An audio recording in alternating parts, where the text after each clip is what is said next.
Regardez jusqu'à la fin. Frères et sœurs, s'il vous plaît, partagez cette vidéo autant que possible.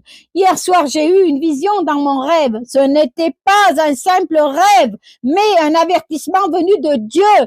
Dans mon rêve, la terre était plongée dans l'obscurité. Le ciel était lourd, silencieux.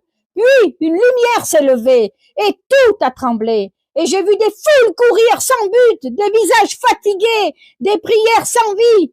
Des églises étaient vides et le ciel pleurait en silence. Alors soudain, une voix s'est élevée, calme, majestueuse, comme si le ciel lui-même parlait à la création tout entière. Le temps touche à sa fin, la lumière s'éloigne et beaucoup ne s'en rendent pas compte. Les cœurs se sont refroidis, les âmes se sont endormies, les hommes gardent la forme mais ont perdu l'esprit. Ils parlent de Dieu, mais vivent comme s'il était absent.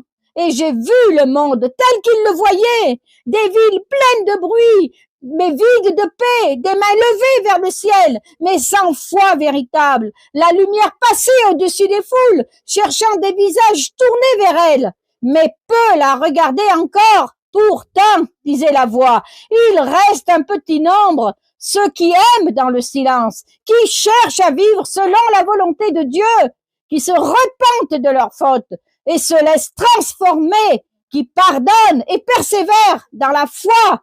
Ceux-là seront comme des lampes au milieu de la nuit.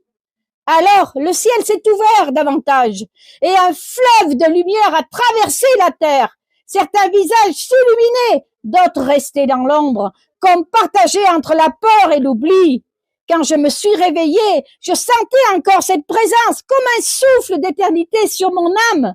Mes frères et mes sœurs, ce rêve n'était pas un avertissement de peur, mais un appel à la foi, à l'amour, à la vérité. Gardons nos cœurs éveillés et marchons dans la lumière tant qu'elle brille encore. Amen. Que Dieu vous guide, mes frères et mes sœurs. Amen.